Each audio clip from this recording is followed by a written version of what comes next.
You're listening to the Wool Academy podcast. This is episode number 46. Hello and welcome. My name is Elisabeth van Delden, and once a week we talk to an industry expert from the wool industry supply chain from farm to fashion and beyond, delivering strategies and insights to be successful in wool and showcasing those beautiful stories wool has to tell. Janne Strommen is the head of marketing at Devold of Norway. She is responsible for managing the strategic development of the Devold brand within the domestic and international markets. Janne also plays a key role in strategic projects like the development of the Devold quality strategy from sheep to shop, as well as the Devold innovation program. She also oversees all consumer communication strategies and the development of Devold's digital and social media channels. When Janne is not busy at Devold, she is either snowboarding, mountaineering, skydiving, or horseback riding while exploring the outdoors around the world. Welcome, Janne. It's great to have you on the show today. How are you? I'm good, thank you. And thank you for having me on the show. How are you? Yes, I'm also very good. I'm also very pleased to be talking to you today. And I would like to just start by asking you to introduce yourself and tell us about the work that you do. Well, my name is Janne, obviously, and I'm head of marketing in a company called Devold of Norway, a Norwegian outdoor company.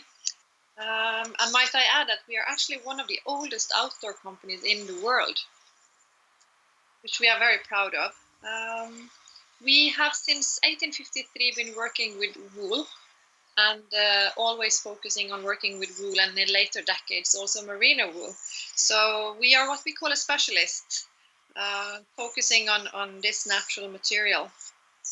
I started working at Devold 2 years ago, and I'm really happy to be part of an organization which has great passion for wool and innovating wool, actually.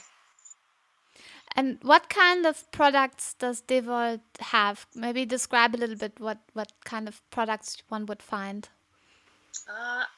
In Norway, we are mostly known for our merino wool base layers. That is the core of our collection.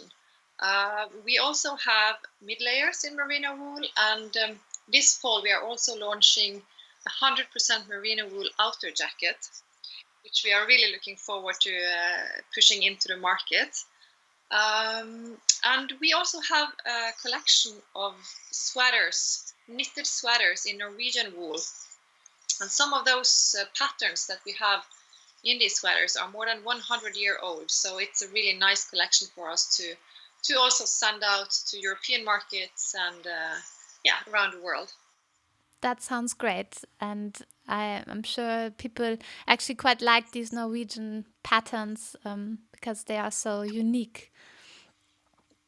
Absolutely, I think so too. It's something different than what you can find everywhere, but still it's merino wool that we work on mostly, actually. It has become a very sought for quality around the world, and we try to provide the best quality there is in the market to consumers around. Great. And tell me a little bit more about the company history. And also, I was always wondering, does Devold actually mean something in particular in Norwegian, or does it stand for something? Devold is the family name. In 1853, the company was established on the west coast of Norway in Ålesund. And Ole Andreas Devold, as his name was, he actually went to Germany to learn knitting and weaving, and he brought back to Norway machines and then established his company. And it was owned by the Devold family for 4 generations, and then the family that owns it now, the Flak family, bought it from Devold.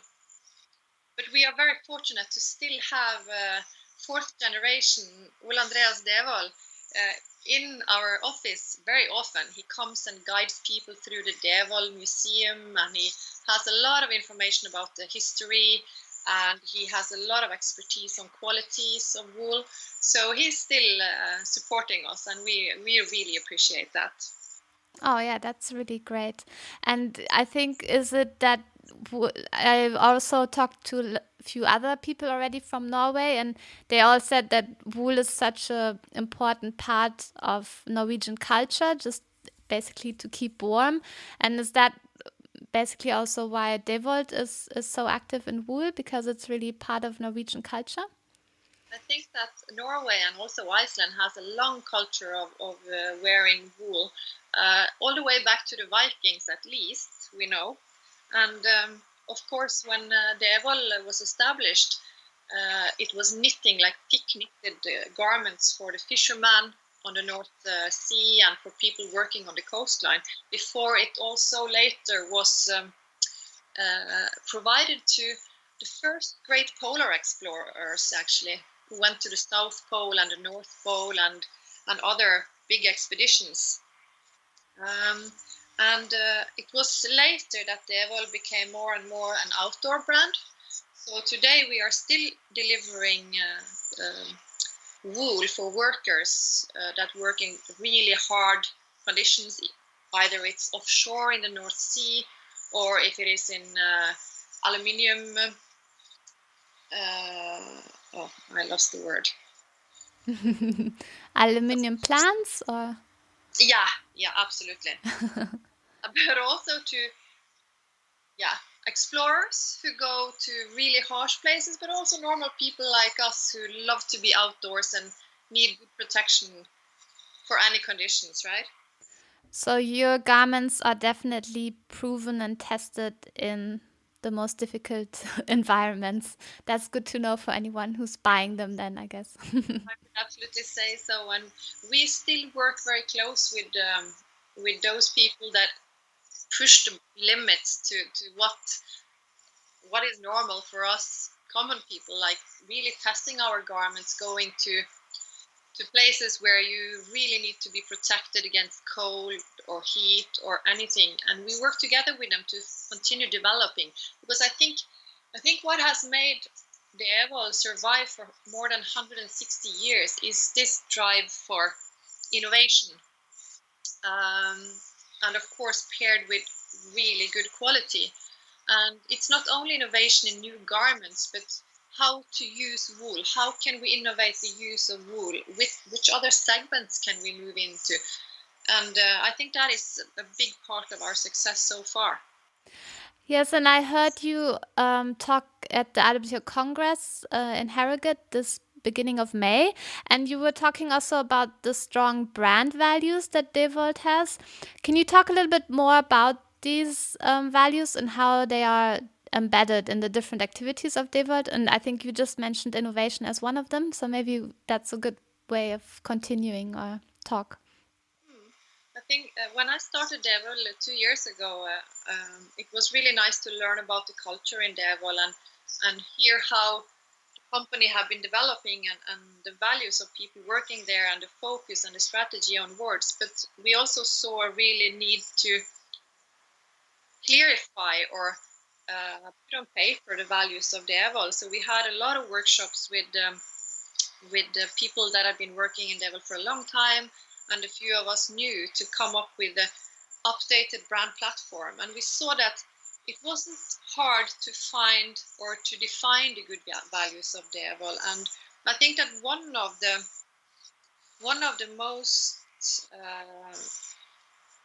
exceptional values that we found was the responsibility that Devold always have taken for not only delivering good quality to people using the garments, but throughout the whole process of developing the raw material, all the way from where the wool came from and throughout the whole production line. Because there is a lot of people involved and there is a lot of steps in the production process, and seeing how much we can actually influence the use of resources and all this that goes into this is really interesting. We're very proud of our history and trying to, or not trying to, but we don't want to dwell on the history, but look forward, right? Yes. I think that the outtake of this now is that we are in a process of launching our new quality strategy, which we called sheep to shop strategy. That's a good name. Sorry, this goes back to the responsibility that we feel that it's. We have always had control over the value chain, like we can track the wool back to where we buy it from, etc. But what we have chosen to do now is to be even more transparent and really share with consumers and all our partners and retailers that we have chosen to create partnerships with all the way back to the farmers. So we have been visiting the farms where we buy the wool from, and we are working still on getting more and more contracts with more farms so that we can really say that we know the farmers that we get the wool from. We have full control over the whole value chain, all the way from the farmers in Australia and New Zealand at the moment. And we have visited them. We know the families, we know how they take care of the land, how they work with animal welfare, etc. And it really gives us a good feeling of knowing that we are delivering a really good raw material when we come to our plant, because we have our own production in Europe, in Lithuania, where we have about 300 people employed, and they are the next step to take care of the quality of the garments that we deliver to our retailers and the consumers. And when you, so I always find it interesting when brands actually connect directly to the farmers. Was there something, I think on the one hand, the farmers learn a lot because they can better understand what are your needs and how are you using the wool. But did you also learn something in particular by actually visiting the farms? I would definitely say so. First, I think it was amazing to meet them and to be welcomed into their farms, because this is their life. So we were welcomed into the families and we met the kids, and it was really nice meeting them. And I was so impressed of how they were thinking long term, how they were not thinking just about how to grow their business, but how would they have to take care of their livestock and the land management, etc., to be able to hand their heritage over to several generations onwards, and that is amazing. And also how they were working to all the time improve the quality of the wool and to shape it towards how the market kind of requires the quality. And it was very giving to be there. It was also very nice to show them where the raw material ended up and how it's being loved by so many outdoor people all over Europe. So it was it was a very good process. Yeah, I can imagine, and I think it's really important that you're going through this process. And what would you say are the challenges that you're facing in becoming fully transparent and traceable? I think that for the traceability part, we can trace all the wool back to all the farms, but what I would love to be able to do is to have a very good system where consumers can track the garments which they buy. But as far as I've found, we cannot see that there is like a good software solution that could help us out. And we are not a software company, so we would need that kind of solution to be able to do it in a proper way, because we don't want to do it halfway or make it into we don't want to be halfway there. We really want it to be possible for a consumer to track it. The way it will be now, we will be presenting all the farms, and we will be presenting this also in store and on the product, so people can see that this shirt has wool from this farm, but they will have to visit our website to see and meet them. I would love to have an even more quick traceability solution where they could, for example, scan a QR code or something. But I think this is something that I will have to wait a bit for, hoping someone who knows how to deal with this can actually help us out. I'm sure there'll be solutions for that coming up shortly. And but did you? So for that would be actually now the brands are connecting directly with the farms, but that would be then the next step of also the consumers being able to connect directly. But I think that's a nice goal. I think so. I think that in Norway people are very well. I think they feel quite comfortable that Norwegian brands are taking responsibility for animal welfare and sustainability as far as possible, etc. I think we have about 18 competitors when it comes to merino wool base layers in Norway, so it's a very different market from most of the world, I think. And at the same time, you see how our target group, as we say, are the discerning consumers, meaning that we are talking to people that are a little bit more interested in where the brand is coming from, where is the raw material coming from, how are we dealing with the whole value chain, are we considering social sustainability, land management, etc., etc. And I think that this target group is growing. I think that more and more people are becoming more and more aware of how quality actually becomes good quality. What do you need to deliver in the value chain to be able to deliver good quality? Not only the garment, but good quality for everyone involved, right? Yes. And I think that people will be asking more questions regarding this. And I think that we are not the first one to do this, but we are early. And I hope that more brands will follow and be as transparent as possible. And do you see? I think your one main market for you is Norway, but you also sell your products within Europe. Do you see a big difference between the Norwegian consumers and the rest of European consumers? I think it's a bit for Devold, at least, because we have a brand recognition in Norway which is very high. We have been here many years, so most people know Devold here. But when we look into Europe, we are selling our garments all over Europe, and I think the brand awareness is lower because we haven't been present that long. So I think that this will be something that will create an added value for the consumer, so that it will put us on their awareness agenda, to put it like that. I don't think consumers are different. I think that, we sell mostly to people who loves to be outdoor or being active outdoor. And my hypothesis is that when people love being outdoor and spending time in nature, then you also take care of nature.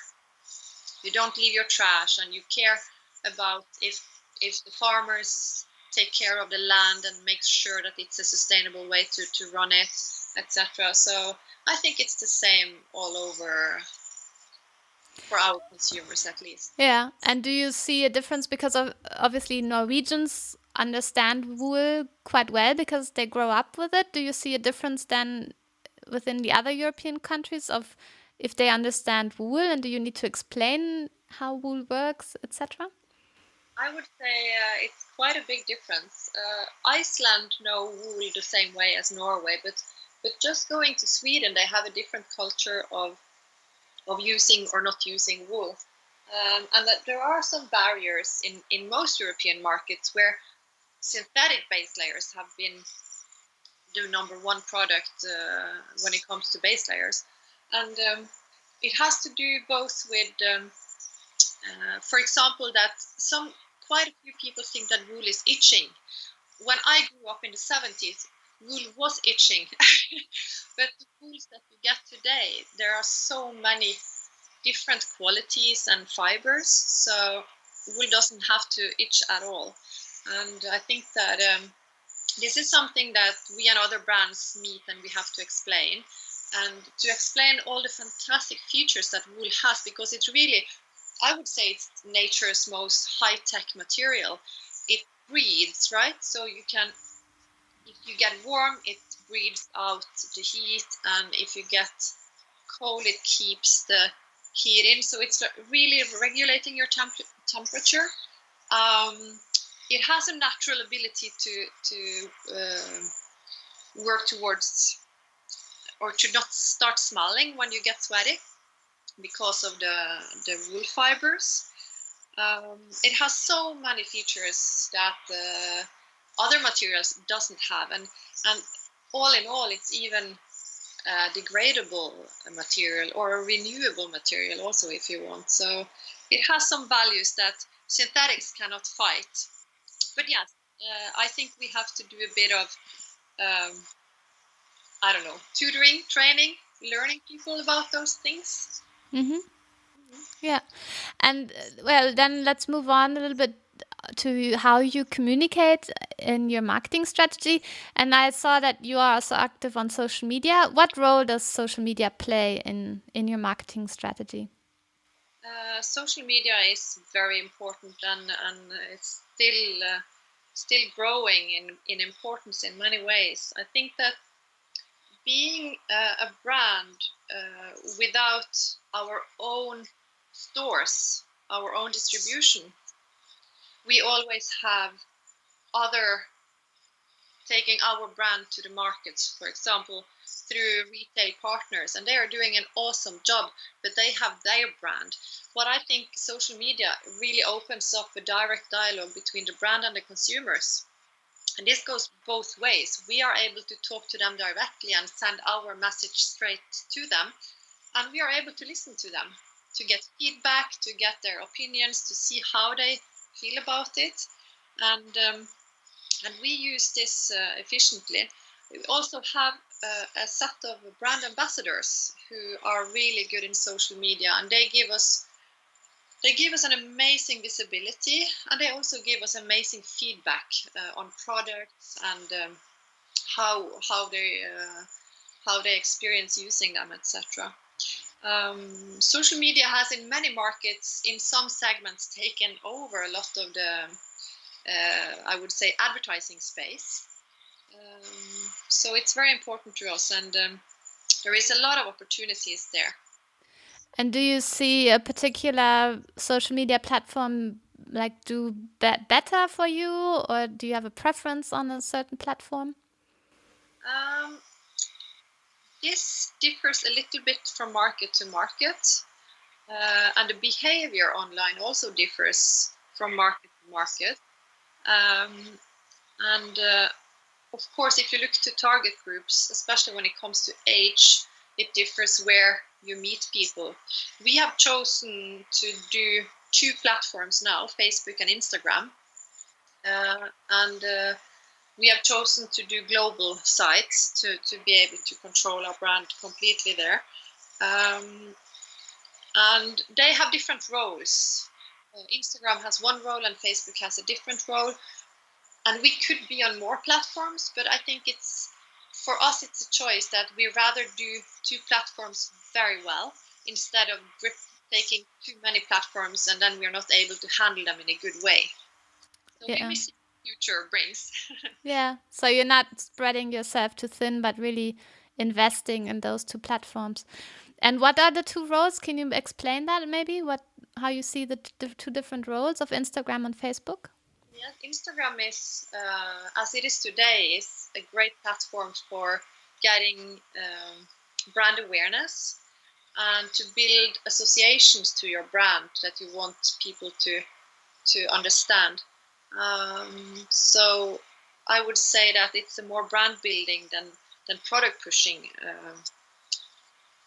channel for us. While Facebook has changed since I started working professionally with Facebook in 2009, it has changed a lot, and it changes all the time. And it's become a very, very strong commercial channel for advertising, etc. So yeah, it's a different role. Yeah, okay. And you mentioned brand ambassadors. What type of brand ambassadors would those be? Would they be from the sports arena, or what type would they be? First and foremost, they have to be active people, and their values has to align with our values, so they can be good Devold ambassadors. And we have both Norwegian ambassadors and some from different markets in Europe. And most of them are either explorers going to the North Pole, going over big mountains and I was thinking about oh my god, glaciers. Sorry, Yeah. or different projects. And some people are more into, for example, running. We launched a trail running concept this year, and some people are just outdoor lovers who prefer to live in a tent more days a year than to be in their apartments. So we have different people, different kind of people, different personalities, who all bring different things to the table, and is part of the Devold Pioneer team. Oh, that sounds good. Well, thank you so much, Janne, for sharing these strategies with us. That's really helpful for others as well. And before we close, what is the best way for our listeners to connect with Devold and find out more? I would say that start following us on Instagram and Facebook, Devold of Norway, where you will get a good impression of what we are, who we are, and also who our ambassadors are.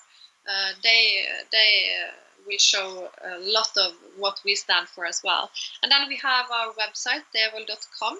5 languages at the moment, so there should be a bit of information. I would actually wait till maybe mid-September, because we are launching the quality strategy Ship to Shop these days, and there will be an update on the webpage telling this whole story with a lot of movies and interviews and etc. So welcome. Great. Yes, that sounds really great. Well, thank you so much, Janne. I will make sure to connect to all your social media accounts and website also in the show notes, so that it's really easy to find everything about Devold of Norway. And in the meantime, I wish you lots of success for launching your Sheep to Shop strategy. Thank you very much, and thank you for having me. Thank you for your time. Bye-bye. Bye. I thought this interview with Janne was really interesting, and I hope you enjoyed it as well. Learn more about Devold of Norway by heading over to the show notes at elisabethvandelden.com/046. All the links Janne mentioned during the interview are ready for you to access there, along with some more background information about Janne as well as about Devold. Visit elisabethvandelden.com/046. Also, I started a little newsletter that I send out twice per month. In the newsletter, I share my most recent blog posts, podcast episodes, and other interesting news articles that are related to wool and the fashion industry. I would love it if you join my mailing list and receive the newsletter on a regular basis. You can sign up at elisabethvandelden.com/newsletter. That is all for today. Talk to you again next week, and bye for now.